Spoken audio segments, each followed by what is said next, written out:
Buenas tardes y bienvenidos un viernes más a este cierre de mercados de los activos de la semana que consideramos más interesantes en el chart semanal. Vamos a empezar, si les parece, por una de las claves, que sin duda es el índice dólar. Recuerden que el índice dólar no es un par de Forex, pero es una referencia importantísima en lo que nos ocupa en el eurodólar.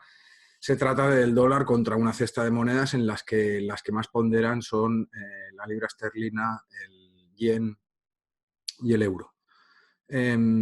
Como ya hace muchas semanas, incluso de antes del verano, ya lo comentábamos, aquí tienen puesto el soporte de esta semana, aunque falta todavía toda la sesión de Wall Street, faltan 2 horas para que abra Wall Street, pero en principio lo que nos queda por ver es cómo cierra la semana, cómo cierra el índice dólar, si busca este soporte en 94,80 y pico, que es un soporte bastante alto y un soporte que le puede dar al índice dólar el momentum alcista suficiente como para atacar la resistencia de 95, que es la clave para que se dispare el dólar desde el punto de vista alcista, y las consecuencias son justo las contrarias para el eurodólar. Es decir, acuérdense que la correlación es negativa, es decir, una subida del índice dólar se corresponde con una bajada del eurodólar y viceversa.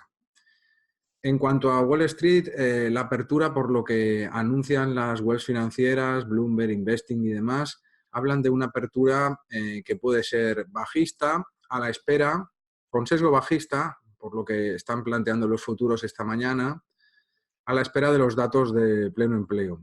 Perdón, a la espera de los datos de empleo semanales en los Estados Unidos.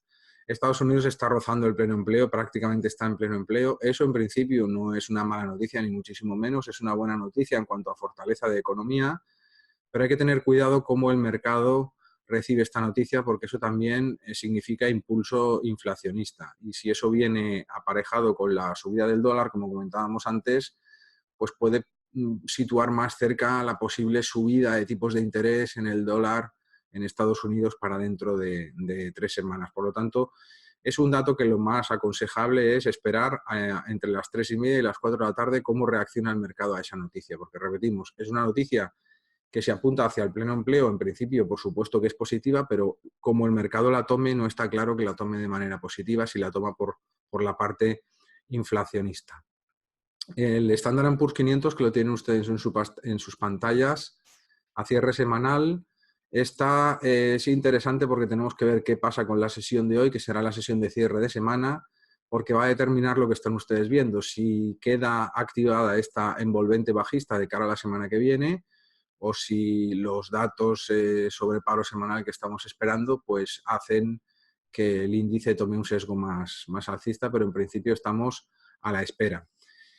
En cuanto a la volatilidad se refiere, del mismo SP500, el índice VIX, como ustedes conocen, el cierre semanal es muy alcista, como ven. Ahí tienen señalizada la media móvil de 200 semanas, que es, digamos, la resistencia. Tal y como pinta la semana, repetimos, falta todavía la sesión de hoy viernes. Podríamos atacar un cierre semanal de vela alcista de VIX por encima de la media de 200 sesiones. Además, si se fijan, tanto el RSI como el estocástico dan una lectura con recorrido alcista todavía. Recuerden que, por lo tanto, un recorrido alcista en el VIX, en volatilidad, significa justo lo contrario, es decir, sesgo bajista en el SP500.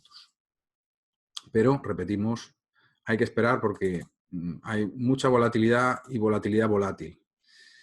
En cuanto al Dow Jones, lo tienen ustedes en sus pantallas, no ha hecho esa envolvente bajista que sí la ha hecho en semana el SP500. No deja de ser curioso porque normalmente saben que la correlación suele ser bastante fiel entre los dos medios, entre el SP500 y el Dow Jones. En este caso, el Dow Jones esta semana pues nos obsequia, por así decirlo, con un doji que representa un poco pues la incertidumbre que hay en los mercados con las cuestiones arancelarias que llevamos ya meses hablando. La noticia de hoy hace referencia, por lo que ponen las webs financieras, a que pueden haber noticias durante el día de hoy por parte de la Casa Blanca, de la administración Trump, sobre acuerdo o no acuerdo en el caso de China, con lo cual pues, podemos tener otra jornada con volatilidad y además volátil, es decir, la vela de volatilidad diaria pues que se pueda mover en sesgo alcista y sesgo bajista, incluso lateral, entre las 3:30 y las 10 de la noche, hora española, que dura la sesión en Wall Street. Por último, el US 100 en CFDs, es decir, el Nasdaq, también presenta esta por poco, pero sí que parece que por la parte de arriba excede un poco la vela envolvente, por lo tanto se trataría de una envolvente bajista también. En el caso del Nasdaq, como en el caso del S&P 500, que han atacado recientemente máximos históricos, un poco la media de los inversores es la media a partir de la media de los 20 periodos que tienen ustedes aquí en este trazo discontinuo de color azul, que nos aparecen los 7.230 puntos aproximadamente. Ese sería el soporte. Es decir, por el momento todo depende en el Nasdaq del comportamiento de las tecnológicas, de las FANG. La cartera FANG, como saben, Amazon y Apple, que han entrado en el famoso club de $1 billón de capitalización bursátil. Bueno, hay que tener en cuenta que eso también tiene que ver con el riesgo de la propia acción. Es decir, mayor riesgo, mayor beneficio, como siempre hablamos en bolsa y mercados financieros, ¿no? Recordando el ratio de Sharpe. Y también les recordamos que estamos en una época entre septiembre y octubre, inicio del curso bursátil, en el que se están iniciando las rotaciones de las carteras de los grandes fondos. Hay movimiento, hay volatilidad, aunque es cierto que los recuentos de manos fuertes todavía dan un saldo bastante neutral, pero más que un peligro o que una entrada en distribución en cuanto a las tendencias alcistas de los majors index norteamericanos, podríamos estar en circunstancias de rotación de carteras, ¿no? Bueno, aquí pues en Aston Dealers, como siempre, durante la próxima semana pues iremos informando de lo que vaya aconteciendo. Pasamos a Europa. Europa, en el IBEX lo vamos a dejar de lado porque van a tener ustedes en breve, esta tarde se va a colgar un artículo sobre el IBEX 35, sobre la tendencia bajista del IBEX 35 y los soportes. Y nos centramos un poco en el DAX. Simplemente la vela de cierre del DAX pues es inapelablemente bajista. Y lo que necesitamos de cara a la semana que viene es saber dónde está el soporte. Está claro que el soporte no estaba en la media de 200 semanas, como muchos planteaban, que aparecía sobre los 12.150 puntos aproximadamente, la media móvil exponencial de 100 periodos, de 100 semanas, que tienen ustedes este trazo de color azul oscuro. Y evidentemente esto ha caído pues, hasta los 11.900 puntos aproximadamente, a 11.780. En esa horquilla de esos 60-70 puntos, pues estaría el cierre de semana y de cara al lunes de la semana que viene, pues ver si se activa, si primero se consolida ese soporte, dónde se consolida el soporte en el DAX, y en segundo lugar, ver si se activa este posible, que todavía en semanal y todavía es pronto, ese posible doble suelo. Pero de momento el objetivo es ver dónde tiene la parada, dónde tiene el soporte en semana el DAX, para plantearnos las posibles entradas de cara a la semana que viene. Vamos a acabar, si les parece, con el petróleo, muy interesante.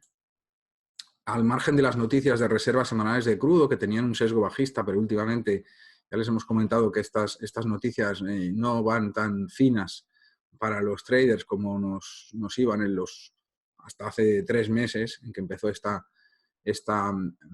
tendencia alcista tan pronunciada del barril de Brent. Lo más interesante del cierre de esta semana, aunque falta la sesión de esta tarde, por supuesto, lo pueden ver ustedes en su pantalla, el chart semanal, es que parece ser que la vela de cierre de esta semana del barril de Brent podría estar llegando a podría consolidar la ruptura de este soporte, que es la directriz alcista de medio y de largo plazo.